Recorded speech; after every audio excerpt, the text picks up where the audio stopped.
guys, so it's a new day and I want to get started on the car. A little late start, but you know, better later than never. So basically one of the holdups on getting that motor out was getting the axles off. So I had to go to AutoZone and buy the right tool.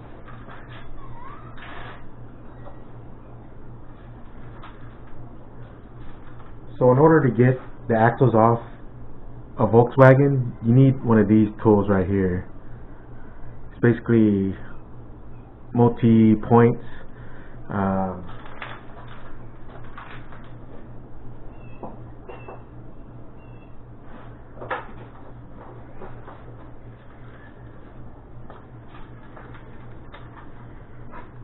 Hopefully the camera focuses on this, but as you can see, it's an XZN M10.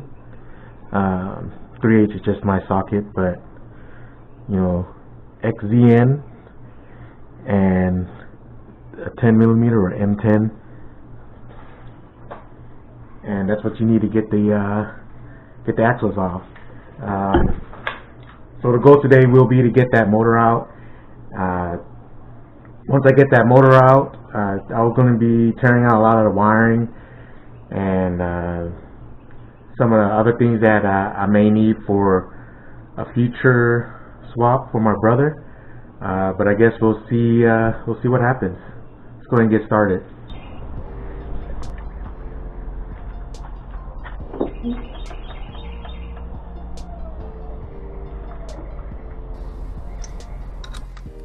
Alright guys, so let's see if we can get those bolts out right there. Hopefully this is the right size.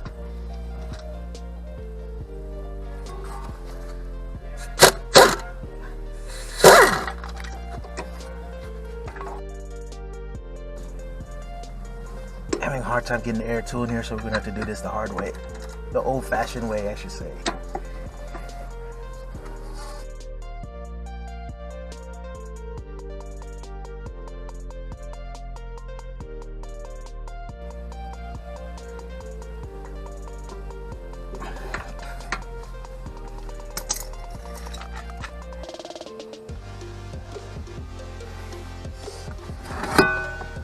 So another problem I'm running into now is since I didn't take the transmission out of the park, and I've already disconnected most of the stuff, I can't get the axle to spin. I guess I could look through the transmission and see if I can find a lever that you push and pull. Hopefully I can find that lever and put it into like neutral or something.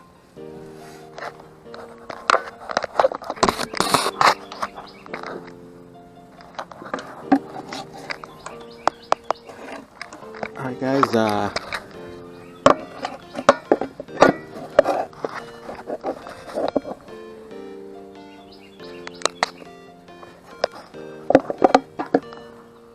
so you remember from my last video where I disassembled this little box. Once I followed the cable, it turned out it went to the shifter. So technically I should be able to push that rod in and out to shift it into park, neutral, reverse, or whatever. So the order is usually park, reverse, neutral, then drive. So I want to pass reverse and go right into neutral, and hopefully I can get that done here. But it's pretty hard to push, so I'm gonna put down this camera, see if I can get this thing into neutral.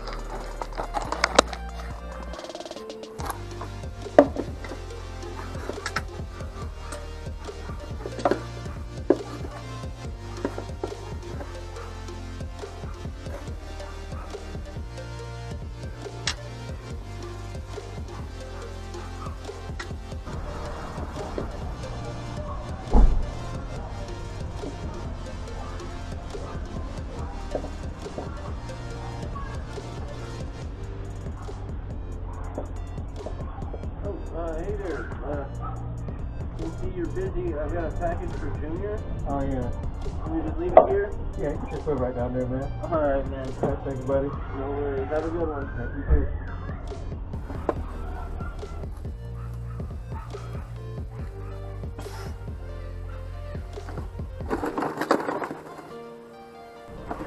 like Amazon just delivered their package for me. See what it is.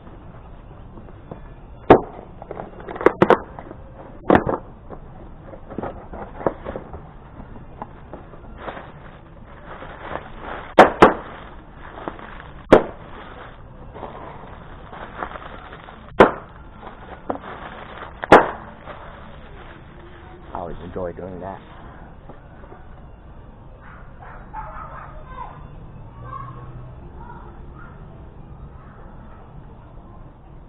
.128 gig SD drive.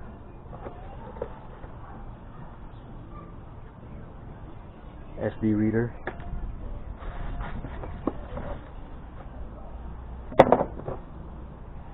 A new 4K camera.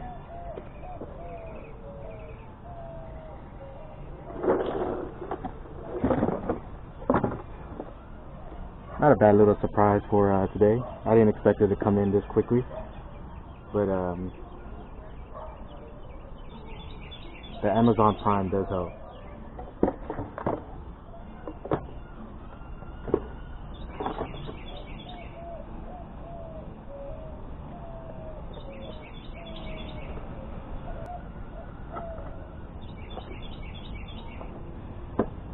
So the reason why I bought this is because my other camera that I usually use to talk into, the lens got scratched, so it kind of puts this weird, annoying smudge mark that just doesn't look very well. So I got a new camera. I usually just buy cheap little cameras because they get scratched up, they get really dirty, and you know, if you buy an expensive GoPro and you scratch that up, I mean, it sucks. But you scratch up a little $60 camera. I mean, even if you get like a good 4 or 5 months use out of it and it gets scratched up, I mean, who cares?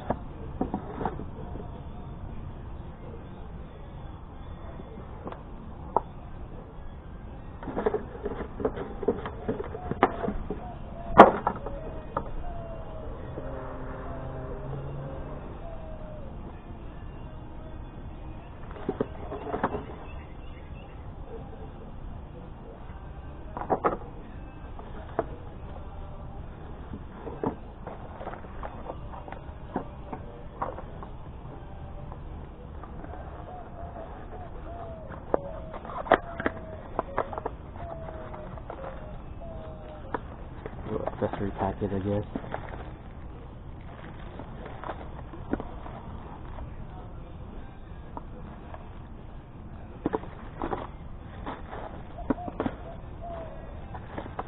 All pretty useful stuff.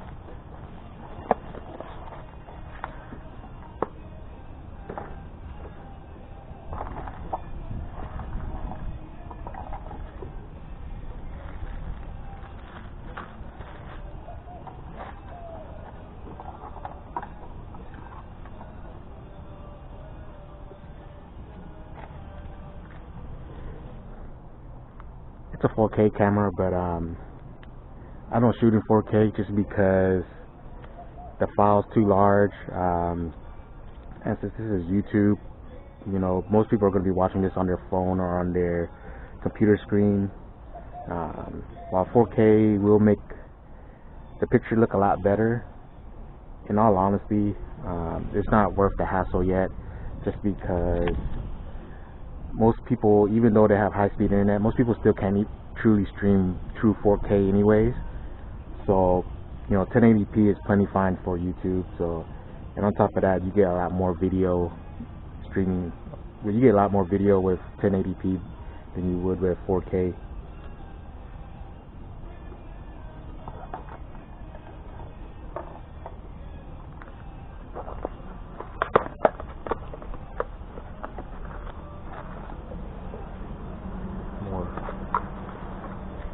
More accessories. Not bad.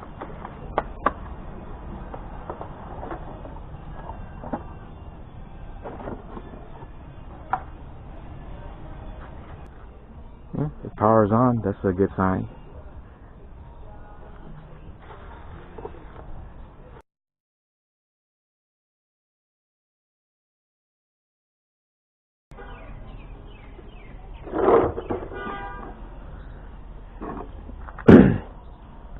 once I put in the memory card, now we got to format it.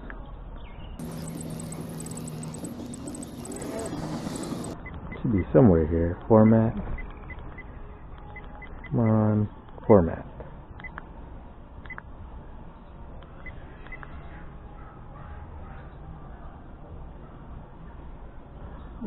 I usually don't set the date and time on these cameras because they always forget it once you swap out the battery. But I want to make sure that it doesn't display the date and time. It's the weird thing about these things. It always remembers your settings, but without that battery in there, it can't remember the date and time.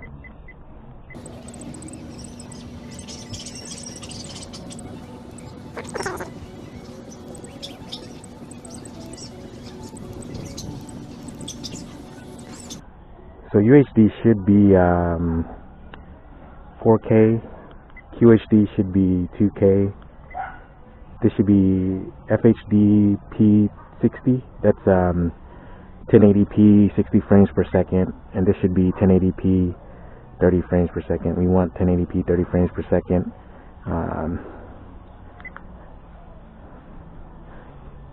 Let's make sure to tick that setting, yeah. You know, 60 frames per second is more for, you know, if you're driving your car or something that requires a higher frame rate. But since we're sitting here just doing regular stuff, we don't need that. Date stamp. Turn that off.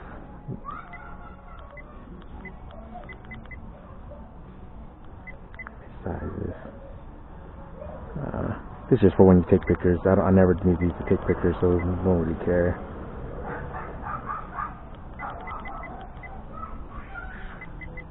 Other than that, I usually just leave everything else default. But before I start using this camera full time, I need to make sure that it'll record properly. Do a sound test. You know, the last time I used a new memory card and new camera, the memory card wasn't working in the camera and I lost half my footage. So before I start using this full time, we're going to go ahead and just kind of have it around, test it out, and see how it goes. Make sure to use all the memory card too, just to make sure the memory card isn't bad. Alright, so it's recording. We're going to see how this camera works. We're going to go ahead and keep this in the camera, in the case. Since it's just, I'm going to have it sitting around loose, that way it doesn't get damaged. But I'm going to do a quick sound test. Sound test. 1, 2, 3. Sound test 1, 2, 3. And that's basically it. I do one from the front and then one from close behind, because you know, when I'm carrying around the camera, it'll be facing like this, and when I talk into the camera, I'm going to be talking from behind. So I want to see how it sounds when it's close up to me. So hopefully it won't be too much reverb or too much echo or too sensitive. But we'll see. A lot of times when you put the cameras into these, they generally suck. So the sound sucks because there's no way for the sound to get in. But we'll put that in here for now. And in this case, I can't put a cable on here, so I'm gonna have to keep an eye on this, make sure the battery doesn't die on here. I'm going to set up a few batteries to charge. But you know, unexpected break from working on the car kind of turned into an engine pull / unboxing. But let's get back to work. Alright, now that we got the wheel spinning freely, let's go ahead and get access to that final nut, or actually it's a bolt, not a nut. We'll move it to this side so I can use my air tool.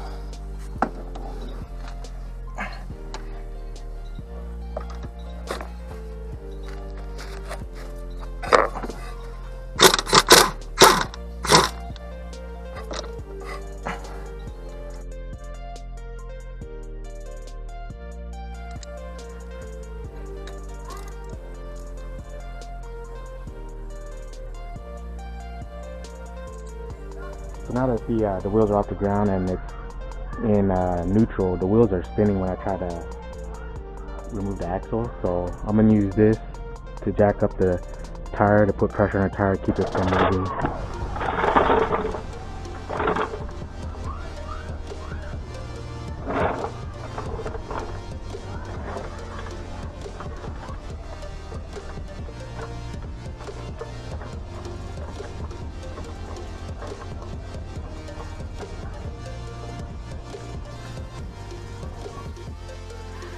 So now that I have pressure on the tire, this should not move.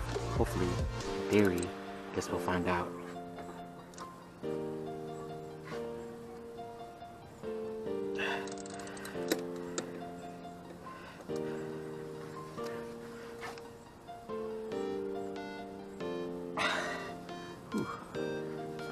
Can't seem to locate my actual cheater bar.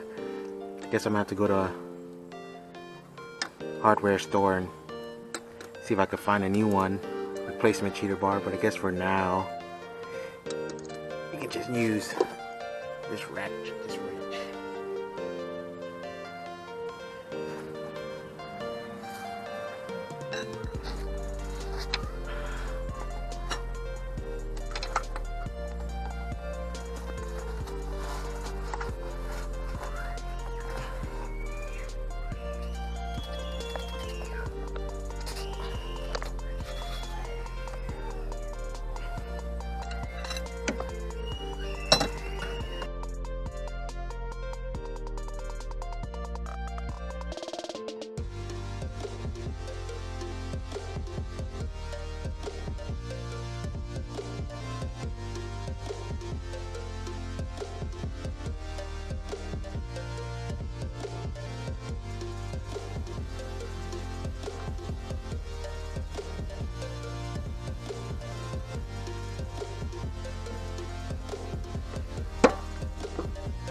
Hopefully that'll jam it in there enough, keep it from popping out.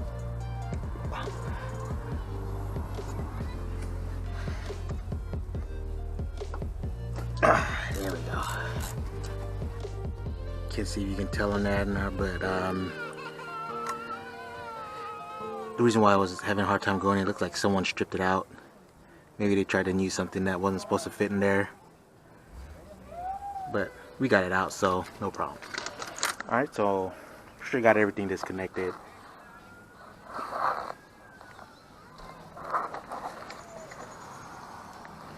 Take out the bolts on the motor mounts, front, back. Transmission is disconnected. The ECU sat right here, so got that out. This is all the wiring right here. I ended up having to cut this wire. Couldn't figure out how to pop it out. Pretty sure there's a trick to it, but I didn't feel like messing with it, so I cut it. It'll be easier. Let's see if we can get the motor out.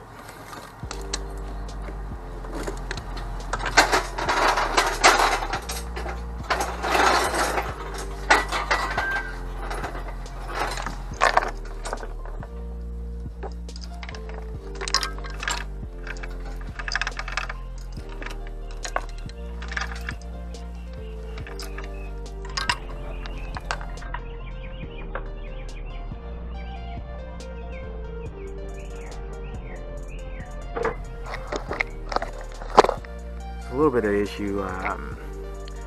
The other mounting point for the hoist is right here. It's being blocked by this. If I try to hoist the engine up with this here, it's gonna damage it, so I'm gonna have to remove this piece right here. It's like a turbo inlet, airflow meter maybe, I don't know. Either way, I gotta remove this to get to that, to get the chain there anyways. So I don't want to break anything, so let's get this thing off. Before you start dismantling anything on a Volkswagen, you always want to make sure you have these T-sockets, because you won't be able to take apart a Volkswagen without it.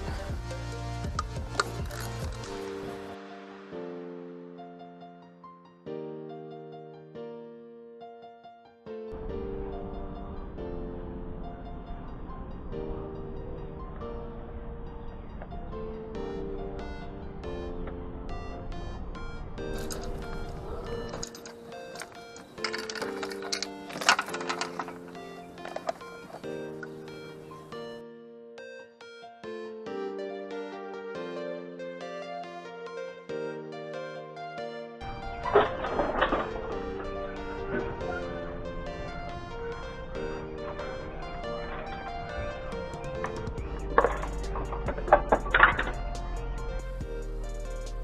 I'm gonna take a chance that this camera is actually recording and that the memory card is actually functional and actually will work with this. So see how this works.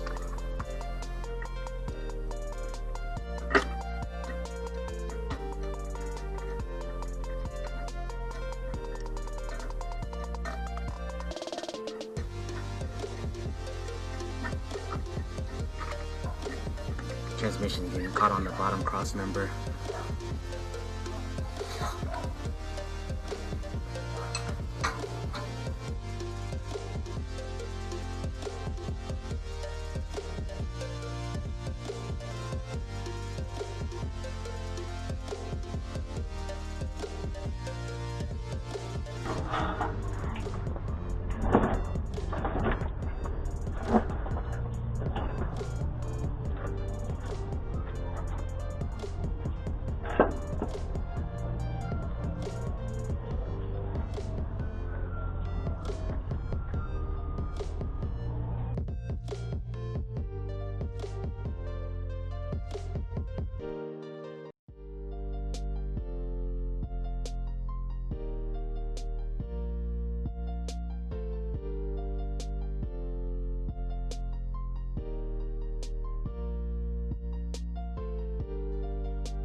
Now I just remembered something.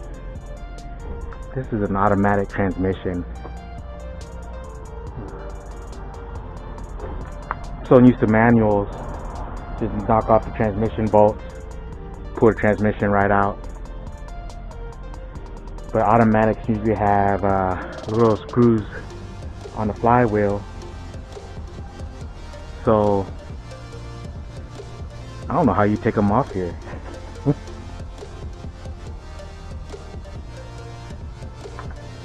But knowing this, I need to put some bolts back into the transmission, keep from damaging the flywheel.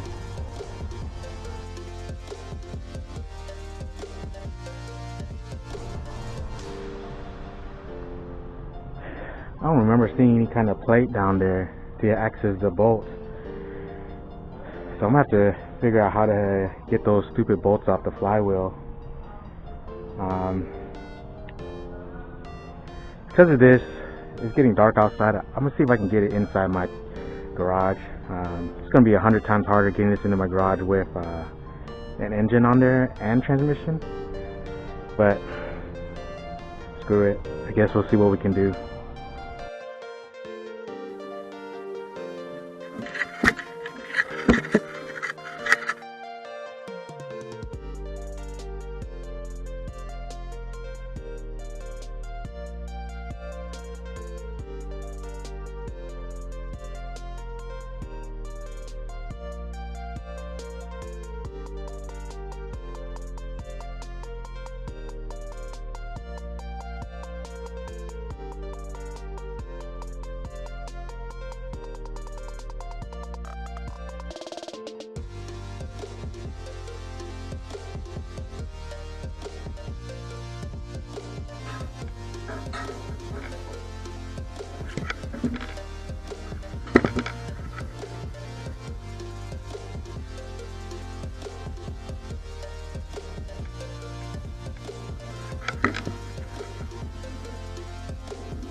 Man, that was pretty hard. There's a 2-inch lip at the entrance of my garage, and trying to remove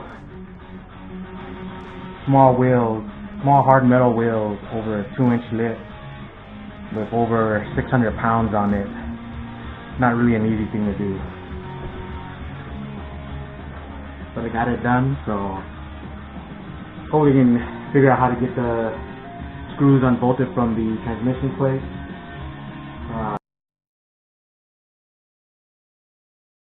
Alright, so it looks like the way you have to get to it is you have to pull off the starter. So I'll show you here in a little bit. So I guess you see right there, when you take out the starter, you gain access to the bolts that are on the flywheel. Look like they're the star again. So maybe I'll be lucky and be able to fit my air impact tool in here, make life a little bit easier.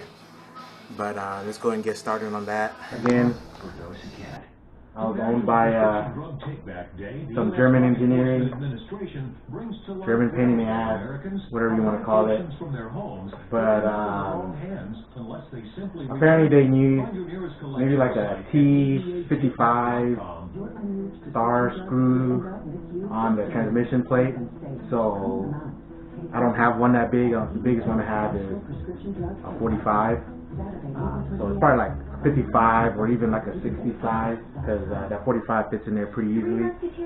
I guess we'll find out tomorrow, Monday, Tuesday. I don't know. I'm gonna work on this on Saturday or not. Maybe I will. Maybe I won't. But I guess that's it for now. I mean, I got one of the two things done today was get the engine out of the Passat, which is a plus, I guess. Another plus was unexpected unboxing of a new camera. So, you know, if you see any footage coming from this camera in this video, that means this camera works good. If you don't see any more, if you don't see any footage from this little camera, then that means something messed up, and you know, I guess it just sucks. But I guess that wraps it up for today. I'll see y'all in the next video.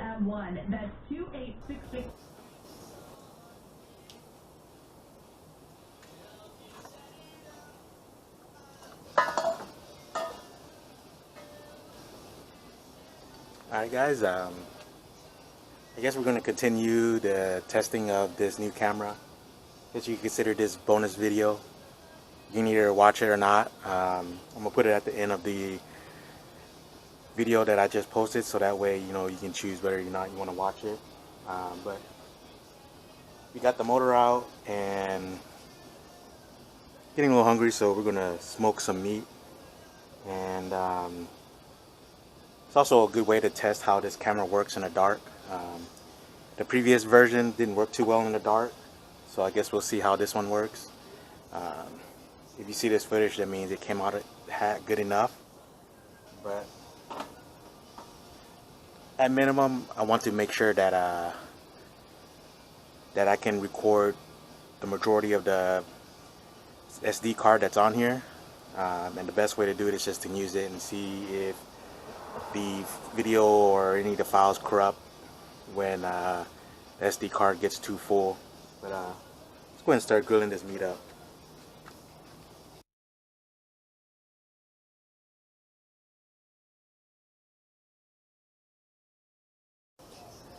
I said grill, but what I really meant to say, we're going to be smoking some meat. So I guess this will be like kind of like a mic test too. Maybe some of you guys may care, some of you guys could care less. But I guess this is going to be a little bit of a sit down and relax, smoke a cigar. This is from Fuego, Las Vegas. There's a guy there that hand rolls his cigars. Whether or not he really rolls them all or not, I don't know, but according to him, according to the website and the video he does, it's him and I think his son or something like that. But I just got these yesterday, so let's give them a try and see how it goes. Got my somewhat of a ashtray the rim with center cap.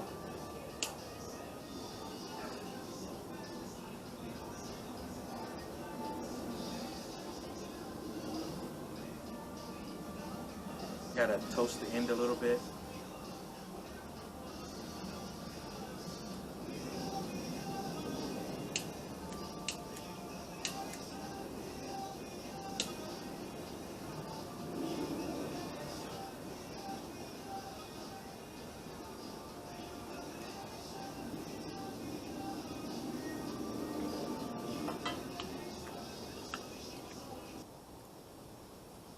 There's probably a few people here that actually know me, that watch my videos.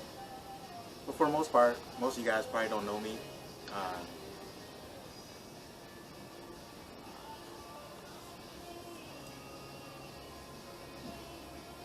My name is actually Junior. It's my real name. It's not a surname or it's not Junior like JR Junior. It's my actual name. You know, I guess it's kind of like that movie Arnold Schwarzenegger made, you know, Junior.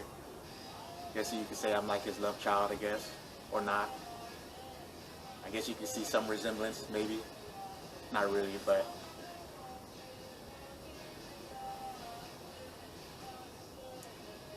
in the right light, maybe I can look like Arnold Schwarzenegger. But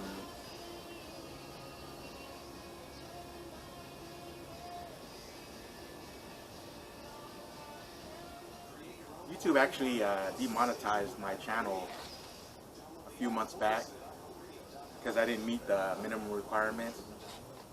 You know, I thought about trying to find a way to boost my channel's viewing and boost my subscribers. But then I was like thinking, the problem with doing these little quick fixes, like eventually the people will leave. It's kind of like growing something organically and then growing it artificially. Something grows organically, your viewers tend to be more loyal. Your people that come back to your channel will actually watch your videos. When you do some kind of gimmick to temporary boost views and boost subscribers,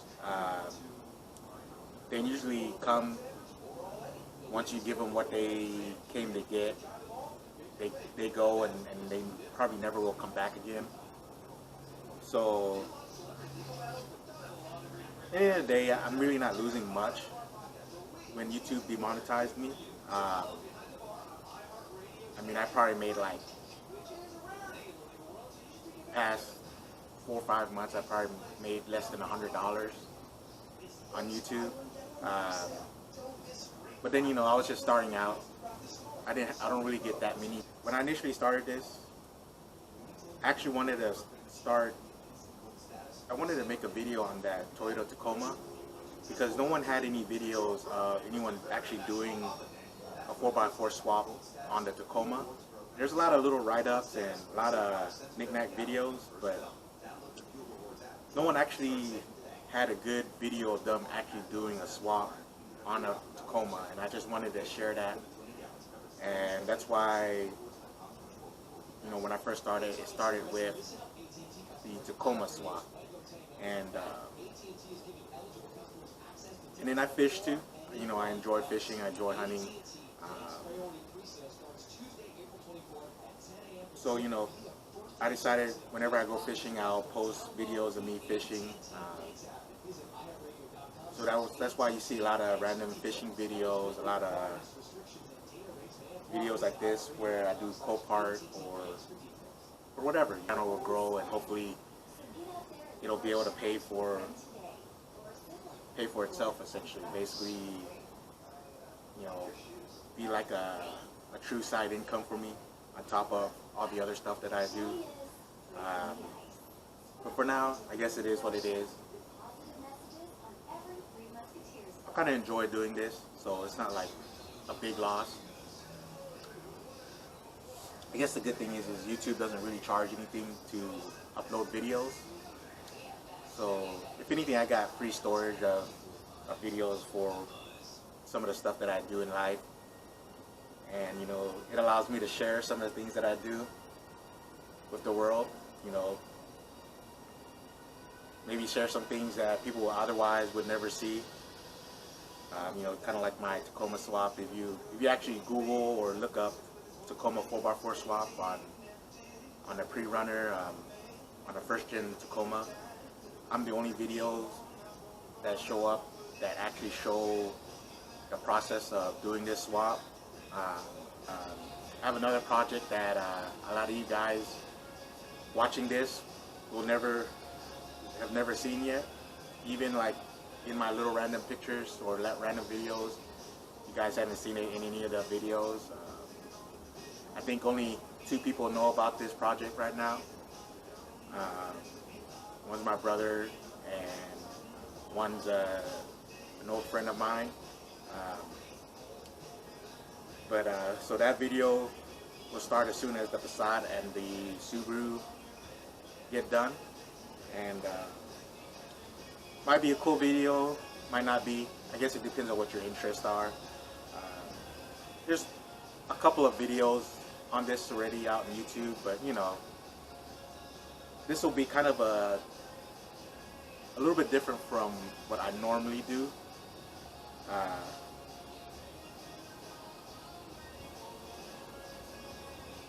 And it has nothing to do with the jet skis, by the way, just in case you're wondering. Need to put some more smoke, some more pecan pieces in the smoke. For those of you who don't know, I'm actually Laos.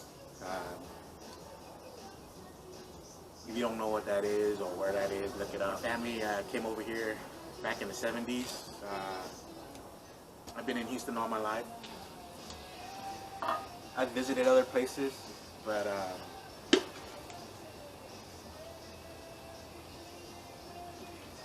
I like Houston.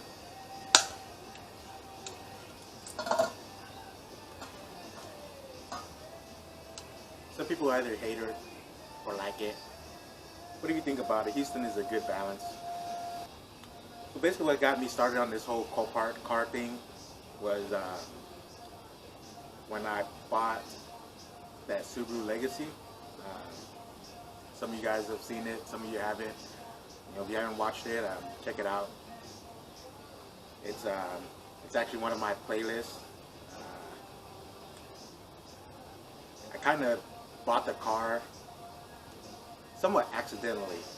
You know,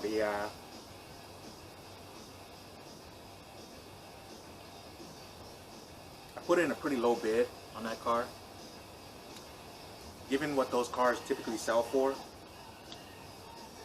I got a really good deal on that car, even after all the copart fees.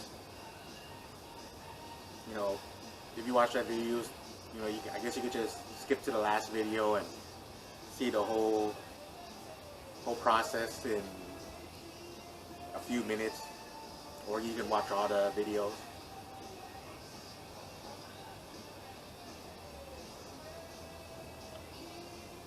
But that kind of started this copart thing. You know, I got a really good deal. I was able to make money off of it. Could have made more money off of it, but it is what it is, right? If I was a dealership or something like that, or if I had an actual shop, I probably could have made more money on it, because then I could have financed it, or you know, I could have hit a wider range of people when it came to selling it. I'm lucky enough to live in a neighborhood that has no homeowner association. I can pretty much do almost anything I want to do in my front yard. Of course, you know, if you watch enough of my videos, you probably noticed, you know, I try to edit some of it out, but I don't really try all that hard. Probably noticed that that I do always have a gun on me when I work on my cars, or just in general. Life isn't a movie, and not all Asians know karate. It's kind of a motto I live by when it comes to my handgun, is I'd rather be judged by 12 than carried by 6. Some of you may get that, some of you may not. But hopefully I'll have this Passat done by the end of next week. And so that way I can get it sold, or at least put it on the market. I guess today I decided, got this new camera, wanted to just talk about random stuff, I guess.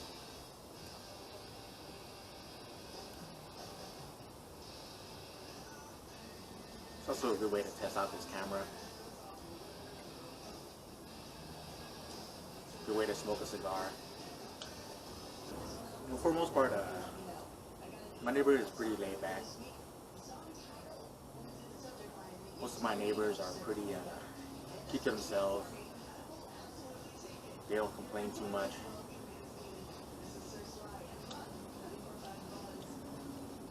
They don't care. Which are good neighbors to have, right? Because they'll never bother you, and you never bother them. As far as fishing goes, you know, if you guys watch my channel and you're actually still watching this, I'm kind of surprised because, you know, this has to be kind of a boring conversation. But I guess if you're interested, you're probably interested in hearing this. You know, as far as my channel goes, I haven't been posting as many fishing videos.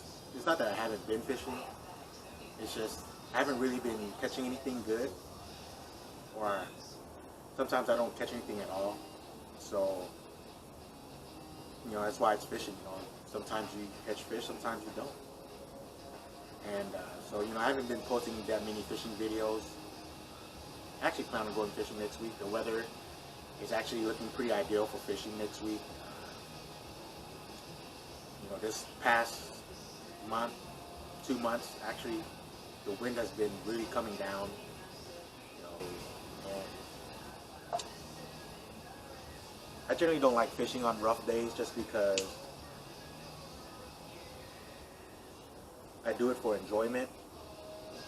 And if you're just out there miserable, then you're not really enjoying it.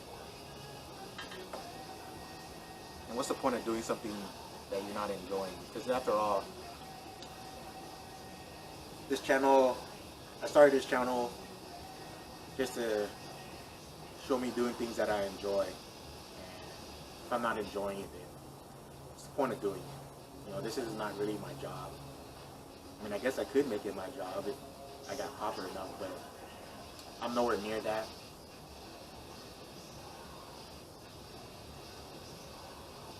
So for now, this is just for pure enjoyment. Who knows, maybe I'll start posting cigar videos too. Because, you know, this is something I do enjoy doing, is smoking cigars. After this Passat, I want to knock out that Subaru. Basically, I'm going to need to do some body work and paint it. Now that I've made some room in my garage, if you watch some of my older videos, you can kind of see my garage. It was pretty cluttered and there's hardly any room in there. But now that I've reorganized it, moved things around, I can actually put dollies on this Subaru and slide it over to the other side, and I'll be able to pull in the other Subaru and have a controlled environment to paint the car. You know, which is really important when you're gonna paint an entire car, because if it's windy outside, there'll be a lot of specks in the clear and it can make the paint look really bad. That's usually why people always try to discourage you in doing home jobs, because you don't have a controlled environment to paint it in, which I could somewhat agree and disagree with, because, you know, just because you've never done anything doesn't mean you shouldn't do it. I have a strong belief that if you fail, you should fail because you tried and couldn't do it, and not because someone told you that you couldn't do it. You know, that's something I always live by. You know, never let anyone tell you you can't do something the best way to figure out what you can and can't do is to do it. You know, not everyone can be a professional painter, not everyone can be a mechanic, not everyone can be an artist or an IT guy or whatever, you know. Everyone has their limits, but how do you know your limits if you've never attempted it? You know, some people just kind of have that natural ability, and some people really have to work at it to get that ability. But everyone has to start somewhere. If you never start, how do you know how the finish will be? And that's one of the things I've always tried to get across to people is never be afraid to try something. You'll either succeed or fail. And if you fail, that's where you got to kind of make a choice. You either try harder next time or just move on to the next thing, right? At least you know, at least by trying, at least you know that if you fail, then you actually know that it's because you can't do it and not because someone else told you you couldn't do it. And that's why I painted that Subaru Legacy. I mean, some people said not to do it, you know, and those are just some of the people who wanted to comment. I'm pretty sure a lot of people thought it would be a bad idea for me to try to paint my own car. But if you watch that video, I mean, it was a learning experience for me, but it came out pretty successful. I mean, for a first-time paint job on a car, it came out pretty good. I mean, honestly, it came out pretty good for a first-time job. Did it come out like a professional? No, it didn't come out anywhere near professional. But for a salvage title car that you're paying $3,000 under market value for, actually, I think that car sold for $4,000 under market. So I mean, the guy got a really good deal.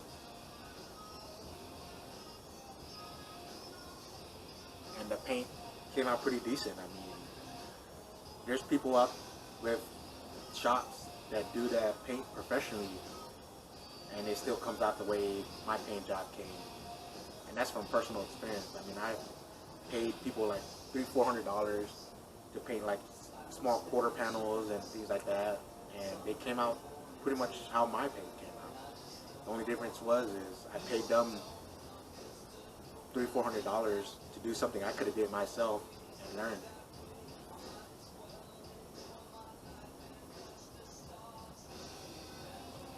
I mean, I am pretty lucky that I have some of the equipment that I do. Like in that background, you see that big air compressor, you know, left over from when my brother lived here, and we had a professional shop in the back to do cabinets and things like that. The engine hoist, you know, they don't make them like that anymore. If you look at that engine hoist, it doesn't look that old, but that engine hoist is at least 20 years old. You know, they don't build them like that. I mean, that engine hoist has been through a lot. I mean, that engine hoist is old.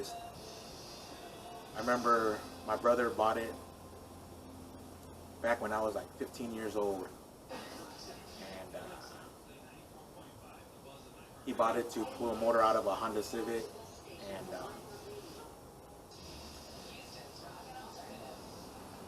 you know, friends have borrowed it. The engine hoist has been around for a long time. That thing has been pretty dependable, and for 20 years it's never failed once. All right, I've always had fun with cars. You know, everyone kind of has their way of building cars and how they like cars to look. You know, I never really judge anyone by how they have their car, because you know, it's their car, they can do whatever the fuck they want to do with it, right? I mean, it's their car. If that's how they like it, then that's how they like it. If you don't like it, then, you know, too bad. They didn't buy that car for you, they bought it for them. And, you know, I've had a lot of cars. People have always given me shit about certain things I've done to my car. But in the end of the day, it doesn't matter, right? Because that car is for me. It's not for them. Even nowadays, you know, you see a lot, you know, like for example, this Passat. You know, this, given the fact that I don't have that many viewers, a lot of people have been talking crap about the Passat. I mean, this car, the Passat isn't very, I mean, honestly, I mean, the Passat is what it is, right? It's not super dependable. You know, there's some things on there that that make the car, makes the engine kind of a bad engine. But there's things that you could do to fix those problems now. And some of the things that make this engine bad is, it's just things that people don't think to maintain, right? People think you change your timing belt and that's all you need to do. Unfortunately, these Passat motors, they have these little balancing shafts that keeps the motor from vibrating too much. And you have to maintain those, and when they start going out, you have to fix them. You know, most people don't fix them, so they end up breaking the motors. And even if you pay to fix them, depending on how well the mechanic did his job, that fix might actually fix it, or it might become a problem in the future. And that's always kind of the thing about these cars. You know, every car kind of has their little quirks. Every car kind of has their things that make them kind of bad. But end of the day,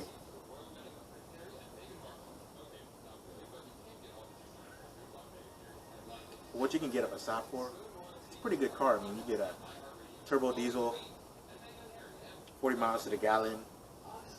You know, you maintain it well enough, it'll go for a long time. You know, it's just like a Subaru. You know, a lot of people give shit about Subarus because their transmissions break a lot. But if you really think about it, most transmission brakes on Subarus are user error, right? You can't drive a Subaru WRX like you would a front-wheel drive car or rear-wheel drive car, because you're paying under 30 grand for a WRX that's all-wheel drive and has close to 220 horsepower and 200 foot-pounds of torque at the crank, all in an all-wheel drive platform for under 30 grand, which is pretty cheap if you think about it, right? So every car has their faults, some more than others.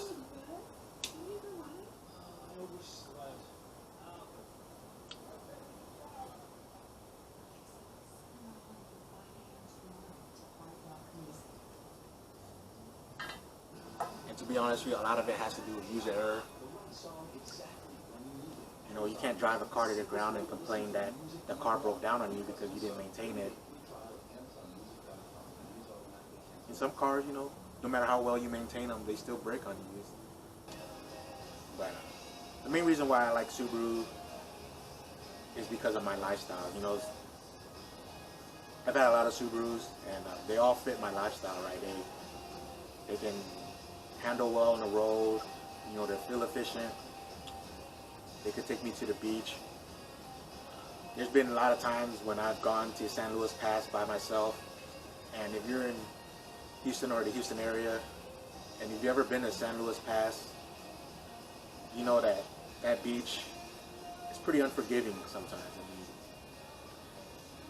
you can be the only one out there for hours, and my Subaru's never really let me down when it comes to that.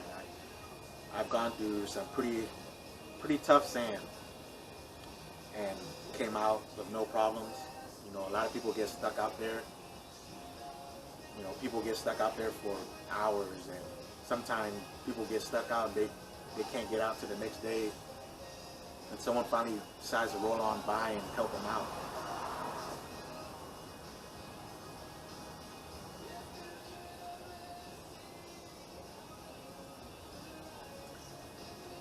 And that's part of why you've seen a lot of quirky Subarus too. I mean, how many cars do you see with snorkels and lift kits? right? I mean, you really don't see that in cars. But in Subarus, you see it. You know, you see them drop low to the ground. You see them lifted high off the ground. You see them tearing up the roads and tearing up the dirt. That's why I think Subaru is one of the most quirky cars of all the cars out there, just because there's a lot of personality in the different Subarus that you see. Like my Subaru, you know, it has a 3-inch lift with Forester springs and 16-inch steel wheels and pretty fat tire for a car. And you know, I take it off-roading all the time. I've enjoyed a lot of time on the beach with my my dog. You know, you never see my dog in the video because you know, he passed away a long time ago before I started doing the YouTube thing. But for a dog, I think he had a pretty good life. I don't know if I ever plan on getting another dog. Funny story is when I was doing the swap on the Tacoma for the 4x4, this random puppy kind of showed up at my house and decided to make himself at home. Walked into my house and he was just sitting there sleeping in my house, just laying on one of my shoes. I considered keeping him, but you know, this current point in my life, you know, I don't think I can afford to properly take care of a dog. And so, you know, I found him a good home. At least I hope it's a good home. And I think if I had a financially better position, I probably would have kept him. But you know, he went to a good family, and hopefully that family will treat him right. He was a pretty smart dog. I mean, smart enough to come to my house. And he was pretty easy to potty train. I actually potty trained him. And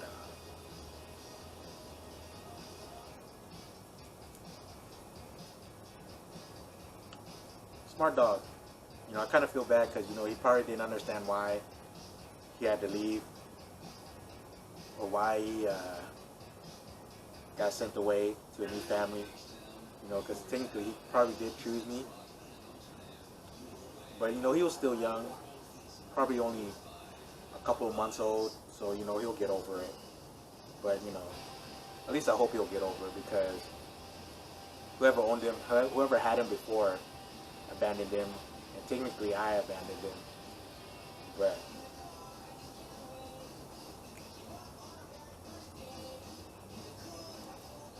hopefully he's having a good life.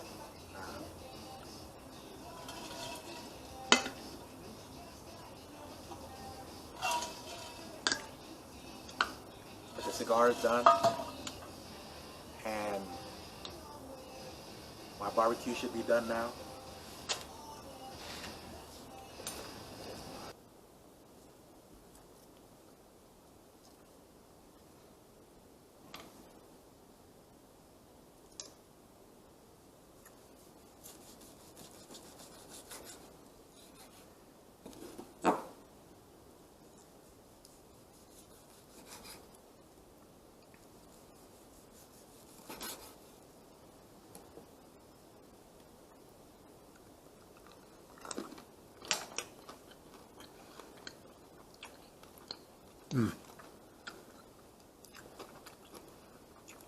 Now that's some good barbecue.